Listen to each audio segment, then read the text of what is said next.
Boom! 3 hits, you're down.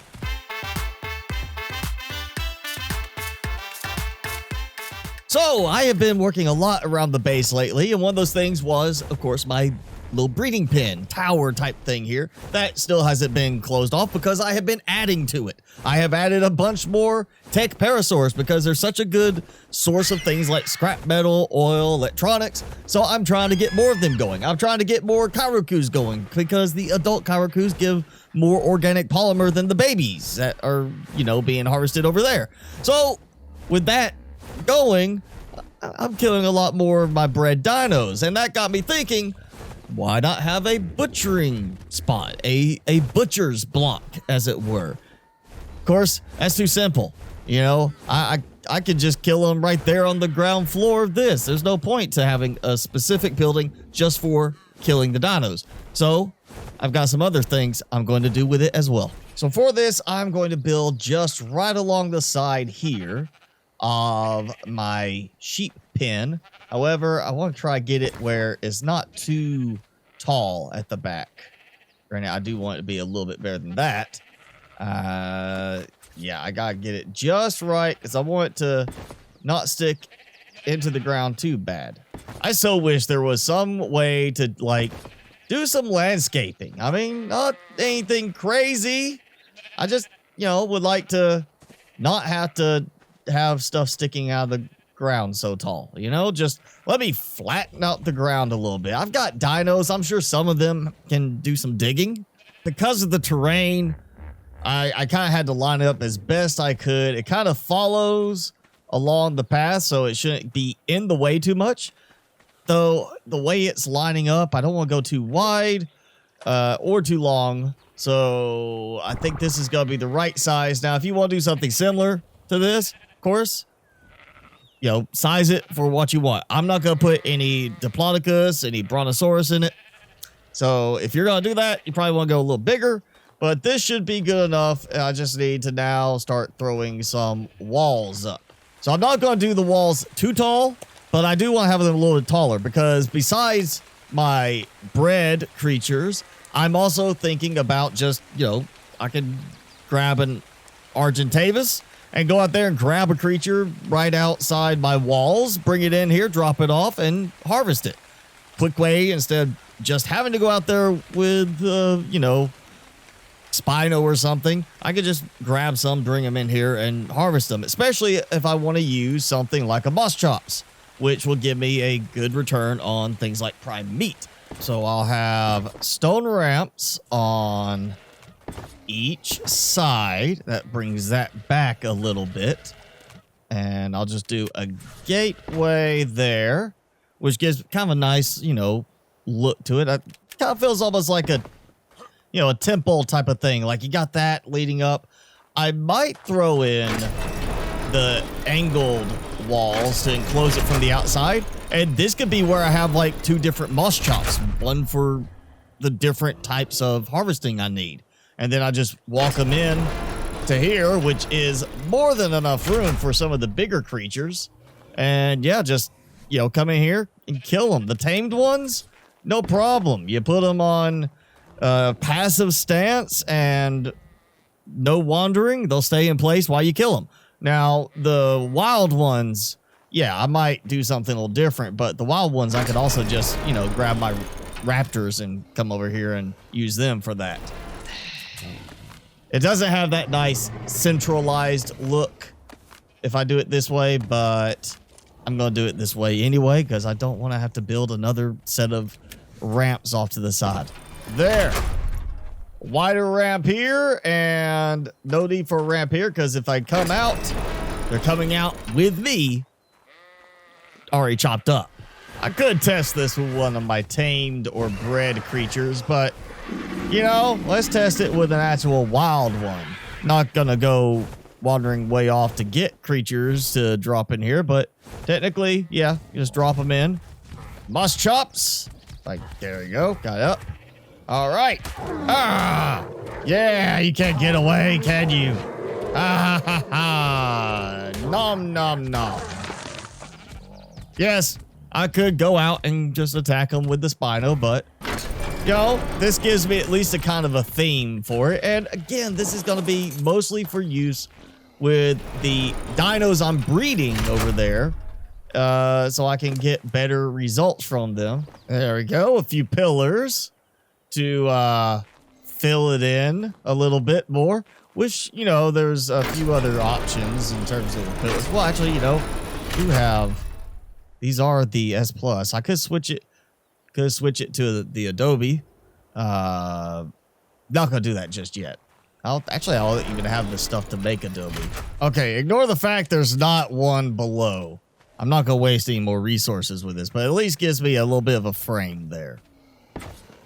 And there we go. That's enclosed.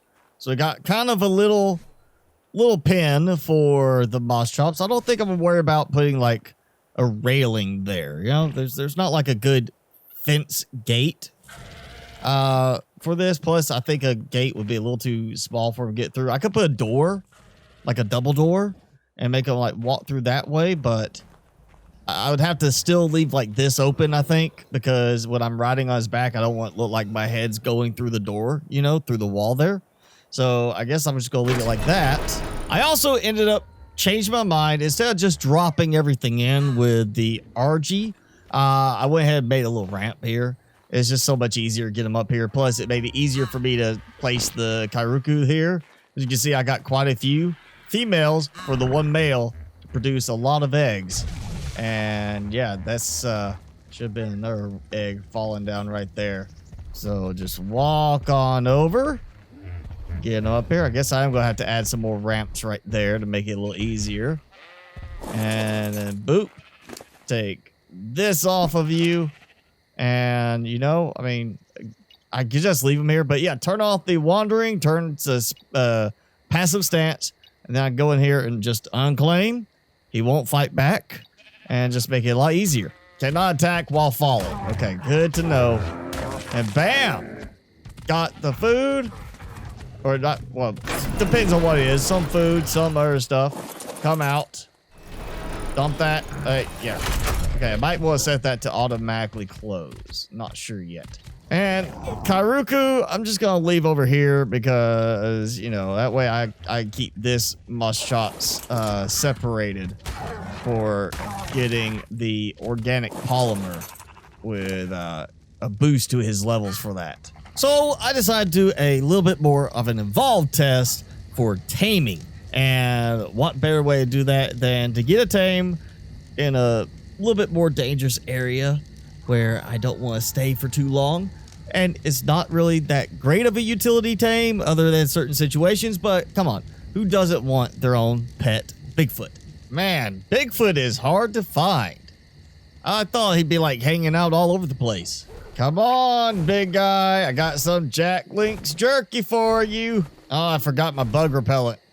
So I got some insects coming after me. I'm trying not to stray too far in because I don't want to deal with the thylacoleo. Oh, finally. Finally saw one. Oh no, there's a bear. Good thing I went ahead and took a break over here on the rock. Get my stamina back up. Yes. Okay. I think if I don't rush, I should have enough to fly him all the way back.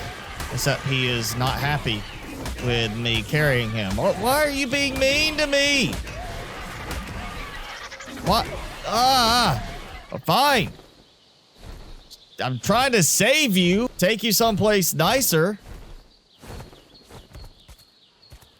Oh, and now, yep, raptor. And, seriously. Ungrateful Bigfoot. And Bigfoot is now Raptor Chow. Okay.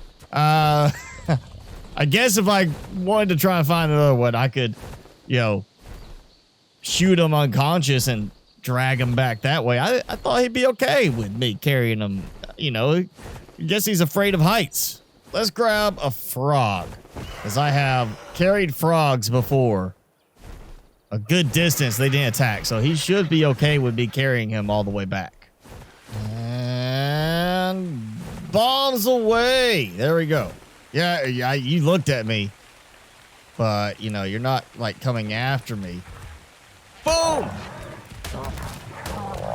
3 hits, you're down. And there we go. And again, from, you know, a utility standpoint of having it where I could have, a new tech parasaur follow me over here or ride them in using a saddle. Typically, I got to do the saddle because they're not very good at getting through a doorway on their own. I mean, I've had them repeatedly go past the door like idiots, like that one's doing. Yeah, honestly, just because of that stupidity, the fact that they cannot navigate through an open door frame, I'm almost to the point I just want to keep them over there and just slaughter them in there. Again, I like the idea of the theme here. So, what do you think? Should I keep the butcher station and just keep, use it on occasion, kind of like it is, or should I get rid of it, or should I just turn it into like a raptor pen and do like in Jurassic Park where they had the raptors and they just kind of lowered the cow in kind of thing? I just have some raptors in there and all I do is drop them in and let them attack. Okay, why is it everything turned aggressive? Like, look at how many things turned aggressive. Yeah, I don't know what happened there because stuff that is not supposed to be aggressive turned aggressive. So that might be another reason why I take it out later, because yeah, that's another one of those things where it's set a certain way and then it just randomly resets a different way. And I'm really getting tired of that with Ark. I can't believe that's not fixed. But yes, let me know in a comment below if I should keep the butcher station, the butcher block area, or I should get rid of it. What do you think?